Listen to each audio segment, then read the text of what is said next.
Mbalamusiza nnyo bassebo ne bannyabo abanda bano ku Dream TV musibye mutya bassebo musimu mutya bannyabo mwebale kubeerako mu linnya lya Mukama waffe Yesu nga tugenda mu maaso n'ekigambo kyaffe ekisibuulirwa enjiri ey'amazima ng'ekubuulirwa omusumba Lucy Mubiru okuva Glorious Church of Christ esumbibwa Bishop Isaac Kituuka ne Mapros Kituuka.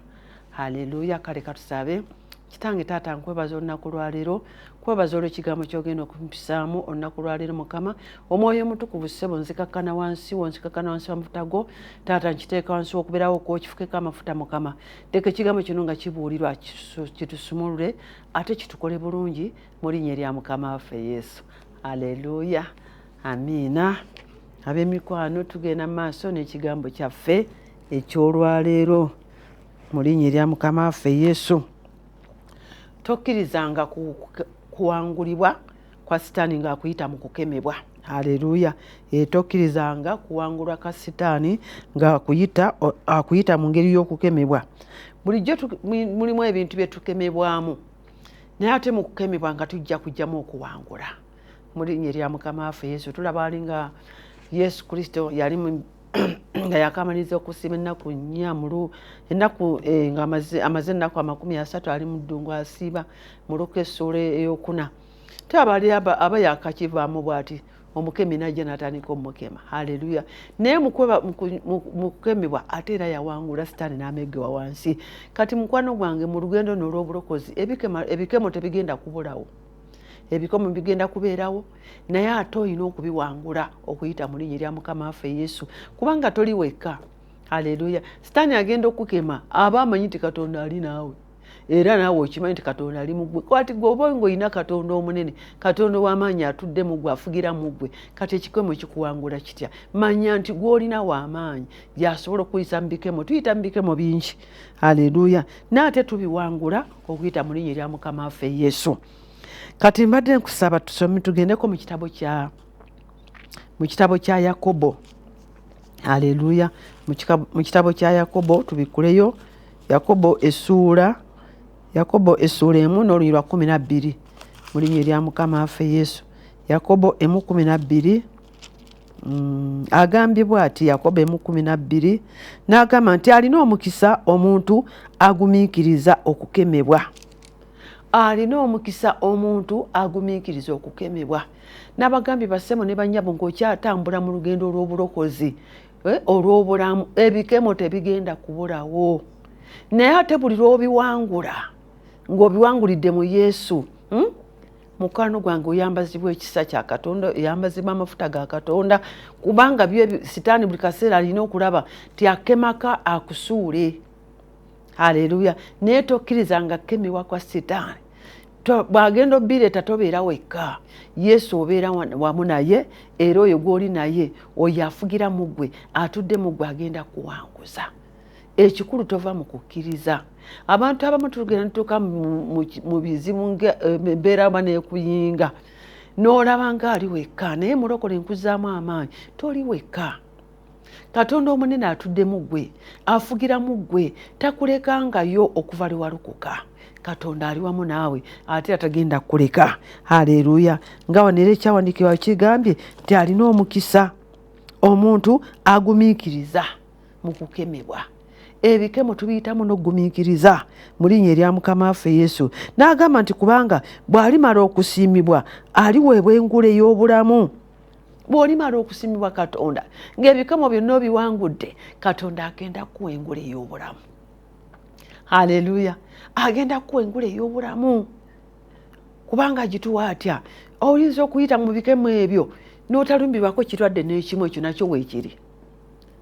N'oyita mu kukemebwa n'ogamba nayitawo ntya nasiiba ku njala ate wano saalya amazima gennyini nga n'ebizzaamu omusaayi ebizzaamu ebirungo mu bulamu obwo nga tobirina. Naye ng'olina embeera gy'oyitamu naye obula okuba wagumiikiriza teweewola kulya ku nkoko, teweewola kulya ku kino. Ogenda okwekanga ng'omusaayi gwo mulamu ate nga naawe oli mulamu nnyo ng'obulamu obulina. Tulinawo abasajja ba Daniel, Abuduneego ne Misaaki. Bw'oba osomyeyo eyo mu kitabo kya Daniel bayita mu kukemebwa ne basibanga n'enjala ne baagaana okweyonoonesa n'ebyokulya by'abasibe bali bannaabwe abaalyanga obulungi. Ne basigala ne bagamba ffe wakiri tukkirizeyo tunywe ku mazzi n'ebijanjaalo. Naye bagenda okuvaayo mu busibe bwe baalimu nga banyirira kubanga baagumiikiriza ekikemo ne kitabawangula. Haleluya. Kati mukwano gwange naawe totya. Manyi oyinza okubeera mmere n'ekubula n'osiiba ne by'otaasiibye ne by'otandisiibye. Naye omukemi n'atandika. Gwe nno ojja kulwala alusa, gwe nno ojja kukola bw'oti, gwe nno ojja kukola bw'oti, gwe nno toggwemu omusaayi, naye byonna bikemo. Naye bikemo ebyo nga weebiri totyanga, Yesu ali wamu naawe agenda kuwanguza mu linnya erya Mukama waffe Yesu. Tokkiriza kukemebwa kwa Sitaani. Haleluya. Tekugenda kuwanguza kubanga ye Sitaani aba ayagala kusubya engule ey'obulamu. Haleluya. Aba ayagala kusubya engule ey'obulamu. N'agamba nti Mukama waffe, tuli mu Yakobo essuula 1 tuli ku lunyiriro 12 lunene. N'agamba nti Mukama waffe gye yasuubiza abamwagala. Agambye nti agenda tuwa engule ey'obulamu. Mukama waffe gye yasuubiza abamwagala. Awo okuyita mukema mukwano gwange oba oyagala Katonda n'ogamba nja kusiiba enjala, nze mmanyi nti Katonda ali wamu nange, sigenda kufa njala, sigenda kwewola, okuba kuyita okwagala Katonda. Abantu batunulirako ne ku kizibu ky'oyitamu. Waliwo abakutuna ne bagamba tagenda kuyita waawo, tagenda kuwangula, landiroodi akubanja, abaana babagubye ku ssomero. Ebyo nabo biyita bikemo, naye tubiyitamu mu kukkiriza Kristo. Haleluya. Tubiyita mu kukkiriza Kristo. Katonda tagenda kuswaza. Awo obeera gwe yagala okugweramu amaanyi, mwana ng'oli wakubira essimu n'agamba mpozi abaana bakola batya, abaana mpozi wagamba babagoba, kale nkwerezaayo kino. Bannange nze ndabe nga Katonda mpisa mu kukemebwa, naye bw'okugumira Katonda akuyisaawo tatuganya kuswazibwa mu linnya erya Mukama waffe Yesu. Haleluya.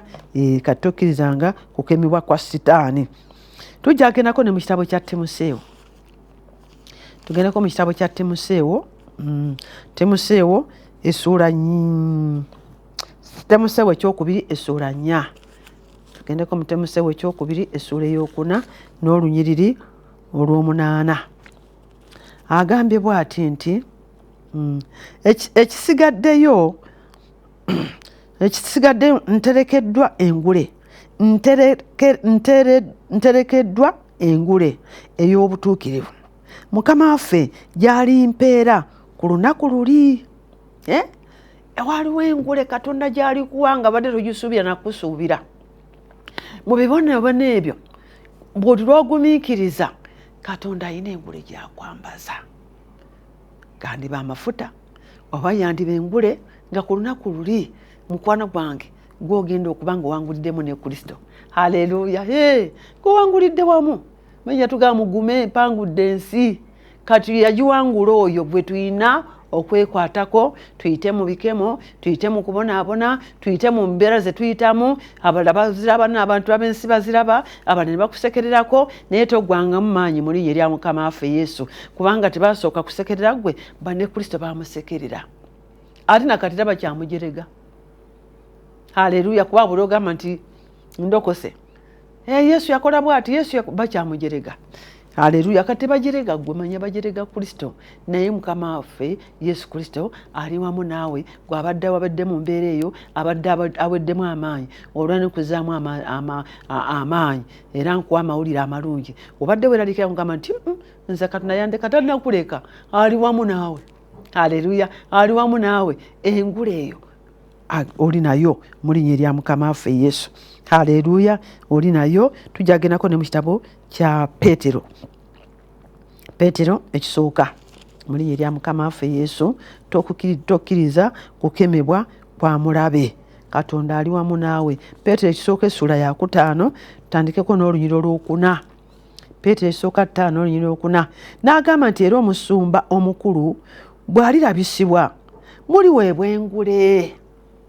Omusumba omukulu Yesu Kristo bw'alirabisibwa eri obulamu bwo, engule aligikuwa mu linnya erya Mukama waffe Yesu, n'amafuta agenda gakuwa, kubanga ekisa kya Katonda weekiri. Katonda akwagala akumanyi mu ekyo ky'obadde ogamba nti yanneerabira, engule weeri. Haleluya. Engule y'obutuukirivu, engule y'okulaakulana, ezo nangule. Kamaffe ebazibwe. Engule y'obulamu obutaggwa, ezo nangule. Agenda gikuwa, agenda kujjako ekivume. Guma oyitewaawo, Katonda akumanyi. Ekivume agenda kusirisa abo abadde bakwogerera, kubanga takuli wala. Ekisinga byonna ng'oyita mu mbeera, sooka okkiriza ekintu kimu nti Yesu ali wamu nange. Yesu tandise. Abantu abasinga gw'olaba ng'ali wekka. K'onootegeera nti Yesu ali wamu naawe, ojja kuwangula ebikemo bingi. Kubanga abakujerega bajerega Yesu. Haleluya. Abakuvuma bavuma Yesu. Tokiraba. Kati ekitubonyaabonyesa kwe kutegeera nti bwe butamanya nti Yesu ali mu ffe. Era abantu abasinga beeraba nga bokka. Lwasibyeko enjala n'agamba ngenda kufa, era omusaayi gujja kunzigwamu. Katonda ali wamu naawe. Tebasobola kuggwamu. Haleluya. Tasobola kuleka. Mukwano gwange ekyo ky'obanga omanya ti embeera muziyitamu ne Yesu. Era nja kuzaako mu kitabo kya Danieri. Danieri babasuula mu muliro ne Mesaki ne Abeduneego nga bamaze okubawabirayo eri kabaka, nga bagamba nti bano be basinza baganye okuvunamira ekifaananyi. Naye Danieri baaguma ne bayita mu kukemebwa, ne babasuula mu kitaluzi ky'omuliro. Haleluya. Naye Yesu yali nabo. Buli otegeera nti Yesu ali wamu naawe, teri mbeera gy'otagenda kuwangula. Mu linnya erya Mukama waffe Yesu. Gwe leka Yesu yaba agulumizibwa mu ggwe, era teyabayiwa yagulumizibwa. Ne bagamba ssebo twabasuddemu abantu ate kabaka yasooka okiraba, kabaka Abeduneeza n'abagamba banne musuddemu bameka? Tutusuddemu bwe bati, ate nga ndabamu bana. Ndabamu omusajja omulala. Naawe muggwe mulimu omusajja omulala. Lwakuba tomutegeera. Naye ekitegeera olwaleero ti Yesu ali mu ffe. Ali mu ggwe ndaba. Ali mu ggwe awulira ekigambo kino. Tasobola kuleka. Akumanyi. Tasobola kukkiriza aswazibwe. Eyo embeera togiyitamu wekka. Ekikulu ali wamu naawe. Haleluya. Kyekitulemye okutegeera. N'ogenda n'omuweebuula, n'ogenda n'obuulyako munnange, anti omanyi kati munnange kati embeera yantuukako, katayina kyakulya. Buli n'agamba ate bwe yalokoka yaŋŋamba Yesu akola, ate kati yalagawa. Haleluya. Ojjukira obujulizi bwawa. Tokkirizanga bujulizi bwo kusaanawo eri abantu b'ensi. Demera ku Yesu. Buli lw'oli mugulumiza naye agenda kugulumiza. Guwawo obujulizi n'obuzaayo mu famire wammwe, ate gozaayo, ate mumpeeyo kino, mumpeeyo kiri. Demera Katonda, agenda kugulumiza. Awo olaba nga asaanawo, awo olaba nga abaana babatudde tebagenda kusoma, Katonda agenda bayimusa. Bagenda kusoma. Ebizimba ogenda bizimba. Haleluya. Tositeeka Yesu wansi. Yongera muteeka ku ntikko. Oli agambye nti ate wano nti Katonda waali. Yesu agenda kumpisaawo. Nze mmanyi ali mu nze w'amaanyi. Nze mmanyi asobola. Kamaffe ebazibwe. Bassebo tulina Yesu. Ebigambo bino gy'okoma obiddingana ne Katonda abiwuliriza. N'agamba omwana wange angulumiza. Bayibuli egamba ti alingulumiza nange ndi mugulumiza. Nze abalungi nalabako okuswazibwa, embeera gye nali mpitamu ey'okubonaabonamuuko. Naye ate kaali ka ssimu n'ebirala byaliwo. N'ekyessimu ekyo nalemera Katonda. Omuntu gw'osula naye alina essimu. Abaana bonna abagulidde essimu. Naye nga Sitaani kyanoonya nteeke Yesu wansi. Naye nagaana okuteeka Yesu wansi olw'essimu. Abawala mukyali eyo muli bato, musoma, essimu tekujjanga ku Yesu kubanga omulenzi agikuwadde. N'omukyala yalina omwami, yamumma essimu mu nnyumba n'agigulira abaana, buli mwana n'amugulira, nga nze sigirina. Naye omanyi kye nakola okuswaza Sitaani?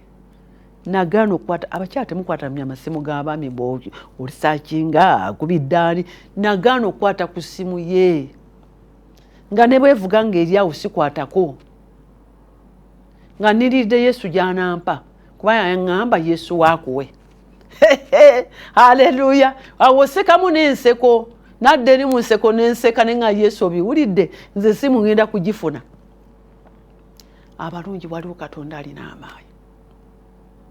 Gw'oba nti basajja banazikuwa bamala abo bw'abangamba abawala gye muli eyo, totunuulira musajja lwa simu, tunuulira Yesu. Nali mufumba omwami wange wali buli kimu ekiri, essimu yaginyima. Naye Katonda olw'okukkiriza Kristo ne siswaza Yesu wange, ne mmanya nti gwe nnina owange w'amaanyi, ne mmanya nti owange gwe nnina mugagga, abalungi yakinkolera, ne gwe nsula naye n'atakikkiriza. Buli lw'ogulumiza Yesu naye agulumiza. Gumubonereboneko okubonaabona kwa Katonda, era oyo gwobonerabonera agenda kuyisaawo. Kubanga ebimu abiraba n'agamba ddala ono oluusi ali ku luuyi lwange, ddala njagala. Ebimu abiteekawo alaba oba omwagala. Naye nga si kubonaabona kwa lubeerera.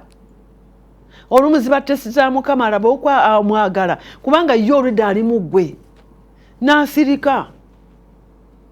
Nga bwe yasirika mu lyato, abayigiriza nga bali mu lyato, Yesu naye nga mwali neyeebaka. Naawe olumu ayinza okukikola alaba oba oli ku luuyi lwe. Balaba basaanawo ne baleekaana, Yesu tusaanawo. N'abagamba okukkiriza. Mulokole mubeere n'okukkiriza. Haleluya. Mubeere n'okukkiriza. N'asimuka n'aboggolera omuyaga. Naye abanenye olw'obutakkiriza bwabwe. Tubeere n'okukkiriza, tumanye Yesu ali mu ffe, afugira mu ffe, ye kabaka w'abakabaka, ye byonna. Atalina Yesu taba mulamu. Haleluya. Pawulo kyeyava aga nti nze obulamu bwe nnina mbulina lwa kubeera Kristo. Obulamu tubulina lwa kubeera Yesu. Oyo ajja okuyisa awatayitika, ajja kuyisa mu mbeera gy'obadde ogala tokisobola giyitamu, naye munanga agikuyiseemu bagambe yayiseewo atya. Nange mbaddemu nti Yesu. Haleluya. Byatuuka okumbuza essimu, ate ekyewuunyisa Katonda nga n'akola ebyamagero. Omuntu eyampeereza ssente zigula essimu yayita ku ye. Mukyali asomesa awo Nsambya St. Peter. Najja ne tusaba naye, yali ayagala visa bintu bye kuyitamu, ne tusaba naye. Bwe nasaba Mukama n'akikola, n'agenda ebweru. Twasaba aba n'agenda ebweru. Bw'agenda ebweru n'aloka. Ddaba mu kaseera ako ak'okusoomoozebwa ankubira essimu, ate ejja ku nze nali siina ssimu. Yayita ku muntu gwe nsula naye yannyima essimu. Bwe yajja okuba nti ani yali amumanyi ti mukwano gwange. Badde njagala kwogerako ne mukyalawo. Saawa zino okuba essimu za kiro, ate kati nze okuse yajja ayomba naye yagimba. Haleluya. Nekwata essimu ayimiridde awo, oba yali alowooza birala. N'aŋŋamba kubuulire Luusi nti ŋŋenda kusindikira ssente oguleko essimu, oguleko ekizindalo ekyokubuulira enjiri, kuba nali mbulya open air. Haleluya. Era n'abikola, n'ategeera nti waliyo Katonda omunene. Balina ssente naawe azikuweereza. Bo bamanyi ti basajja be bagaba, naye Yesu ye mwami waffe asinga, akozesa omuntu bw'ayagala. Haleluya. Guma oyitekawo bakusekerere, Katonda agenda kwegulumiza eri obulamu bwo, Katonda agenda kwegulumiza eri abaana bo, kubanga akumanyi. Ate sikoma kukumanya kwokka, ali mu ggwe. Tasobola kuganya mu bikukwatako, tasobola kuganya kuswazibwa. Mu linnya erya Mukama waffe Yesu, Katonda ali mu ggwe. Mu linnya erya Mukama waffe olwali tegeera ti buli mbeera ogenda giyitamu. Haleluya. Agambye katutuddemu oluyi lwokuna, n'agamba nti era omusumba omukulu bw'alirabisibwa muliweebwa engule ey'ekitiibwa etawotoka. Yakuteekako ekitiibwa kyo nga tekigenda kuggwawo jjo na luli. Bagende nti ani yakimukolera nti Yesu, nga buli oyita kirabika tekivaawo. Era nze okuva Yesu yatandika okunkolera ebyo teyalekayo.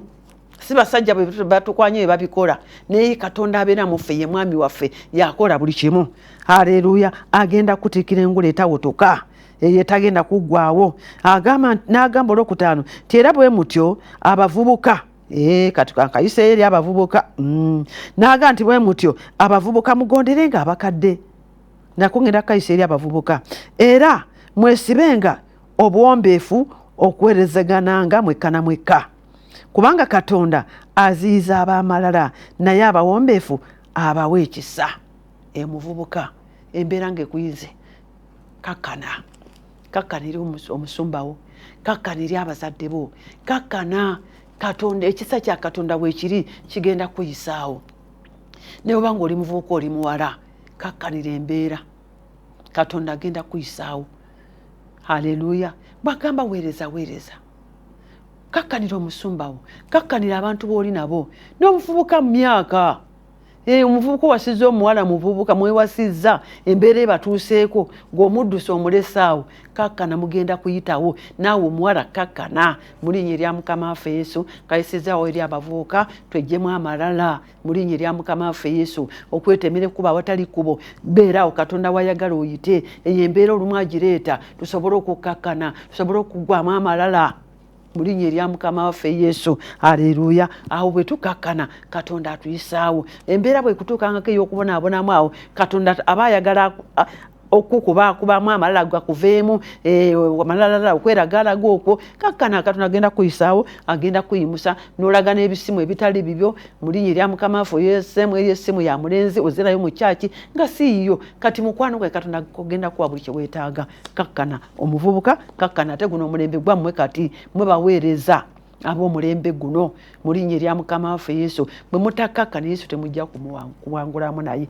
naye bwe munnakkakkana mugenda kuwangulamu naye, embeera tekujjaamu mu linnya erya Mukama waffe Yesu. Onkayisizaawo eri abavubuka n'agadde olunyiri olwo nduyiseewo. Omuvubuka ayinza okujja n'agamba naye musumba bwe biti n'omugamba nedda, yita mu mbeera bweti, kakkana. Olumu baakafumbiriganwa, embeera ekibirabeera ne kijjaawo awaka, ate buli omu n'atandika okwetamwa munne. Temwetamwa. Kyeyagatta tewali asobola kigatuula, embeera mugenda kuziyitamu. Mukama waffe yeebazibwe. Wasalawo n'olayira mu bulungi ne mu bubi. Waliwo ekintu ekyo nkireese, waliwo abanneebuuzaako mu mbeera ng'eyo. Awo manya nti Katonda ali wamu nammwe. Mwakirayira ekirayiro. Mugenda kuyitawo mu linnya erya Mukama waffe Yesu. Muyitemu mu kaseera ako, mugenda kuyitawo, ndowooza ontegedde. Haleluya. Njagala tugendeko mu kitabo ekirala eky'Abakooliso. Bakooliso ekisooka katugende tulabe. Bakooliso ekisooka essuula ya 9 mu linnya erya Mukama waffe Yesu. Bwe mba mufumbiriganiddwa mukwano gwange tobivaamu kubanga omusajja tazze na kaveera biki muba mugenda kuyitawo. Byonna tubiyitamu mu kuyita mu kukkiriza. Tubiyitamu okuyita mu kukkiriza mu linnya erya Mukama waffe Yesu. Haleluya. Tuli mu Bakooliso ekisooka essuula ya 9 olunyiriri 25 katulabeyo 9:25. Haleluya. Agambye nti era buli muntu awakana yegendereza mu byonna. Buli muntu awakana yegenderezanga mu byonna. Kale bobo abakola bwe batyo balyoke baweebwe engule. Beera omwegendereza. Beera omuntu omwegendereza. Ebintu tuyegendereza bwegendereza n'obiyitamu osobole okuweebwa engule. Ekyo kizze, kakkana weegendereze biyitemu mu linnya erya Mukama waffe Yesu. Haleluya. Tolowooza nti bw'ona okivaamu ate odda mabega, kubanga era bw'ona okivaamu era kigenda kukomawo. Gumaawo oyitewo mu linnya erya Mukama waffe Yesu.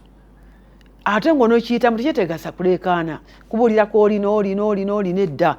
Oli ne Yesu gwoba okibuulira. Mu kaseera ko olina okufubira okusaba, mu kaseera ko olina okufuba okwewaayo eri Mukama, mu kaseera ko olina okulaba nti okakkana wansi wa Mukama mu linnya erya Mukama waffe Yesu, n'okufa ennyo okulaba nti owuliriza kikyayogera eri obulamu bwo. Si kuleekaana buleekanyi, kwebuuza kwono. Weesige Mukama. Bayibuli egamba nti weesigenga Mukama obulamu bwo bwonna. Mukama waffe yeebaze. Buli weesiga Mukama n'omanya ali wamu naawe, n'omanya nti wali yakuyisaawo naawe agenda kuyisaawo, ojja kulaba obulungi bwa Katonda, ojja kisanyukiramu, emirembe gya Katonda yeeyongera okubeera mu naawe mu bulamu bwo mu linnya lya Mukama waffe Yesu. Agambye agenda twambaza engule ey'obulamu mu linnya erya Mukama waffe Yesu. Njagala tusomeko na wano Zabbuli 34, tulabe Zabbuli 34 olunyiriri 13 mu linnya erya Mukama waffe Yesu. Zabbuli 34 olunyiriri 13. Naye mukwano gwange gumaawo oyita, Katonda agenda kuyisaawo mu linnya erya Mukama waffe Yesu. Nze nkoza mbuuza maanyi ti Katonda ali wamu naawe, tasobola kuleka. Zabbuli 34 olunyiriri 13. Agambye ziyizanga olulimi lwo mu bubi, n'emimwa gyo obutoogeranga bukuusa.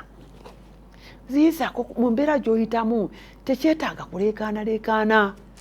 n'atali mulokole n'omubuulirako bwasibye enjala oli bw'ati mannanga aziizanga ku lulimi lwo ebigambo byogere eri Mukama gwoba bibuulira gwe muyita mu mbeera nze nagambye tobiyitamu wekka awulidde obiyitamu ne Yesu ali wamu naawe baako byoziiza okwogera eno n'eri obulidde kubanga ate abamu bakugeya bugeya basekerera Yesu ali mu ggwe mu linnya erya Mukama waffe Yesu neebaako ebigambo byoziiza ekigambo kyo kibeere nga kimanyiddwa Katonda enkolagana yo ebeere wamu ne Katonda gw'obibuulirako mu linnya erya Mukama waffe Yesu era obeera mwesigwa nnyo eri obulamu abeera akwesiga ate naye obeera mwesigwa gy'ali olumu n'embeera eyangwirizibwa kubanga buli kaseera gw'obibuulira n'ogenda n'omugamba nti Mukama naye wano wempita Mukama omanyiwo siyitawo nzekka manyi nti oli wamu nange ng'oteekawo n'ebyawandiikibwa osibye ku njala muge nti Mukama waga nti obwana bw'empologoma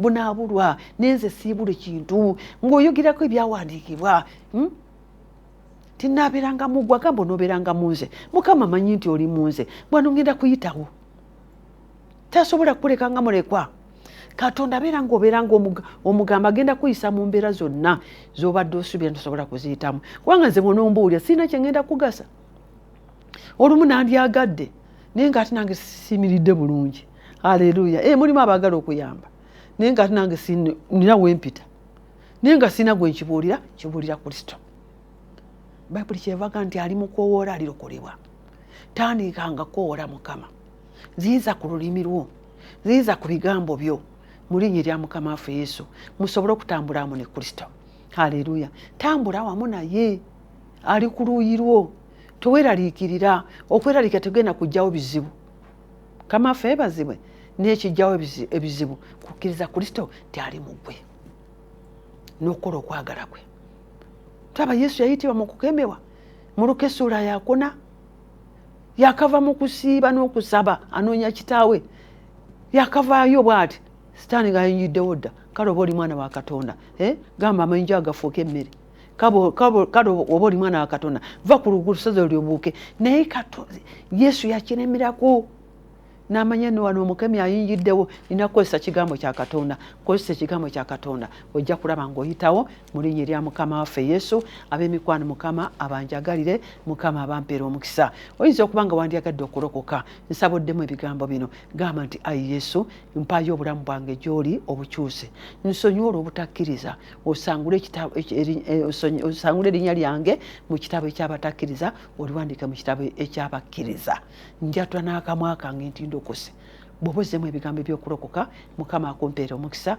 Mukama akunjagalire taata nkwebaza olw'enjiri gy'ompisiza mu nnaku lwaleero omwoyo omutukuvu kwebaza kubanga obadde wamu nange buli awudde ekigambo kino Mukama olwaleero ng'abadde ayita mu mbeera eyo Mukama mbasabidde obawe amaanyi agasobola okuwangula omukemi mu linnya erya Mukama waffe Yesu agasobola okuwangula ate obawe amaanyi mu linnya erya Mukama waffe Yesu agasobola okuyimirira awo basobole okuyitawo mu linnya erya Yesu Mukama abampeera omukisa Mukama abanjagalire sigadde ndi omusumba Lucy Mubiru okuva Glorious Church of Christ esumbya Bishop Isaac Kituuka ne Mapolo Kituuka Mukama abawe omukisa amina.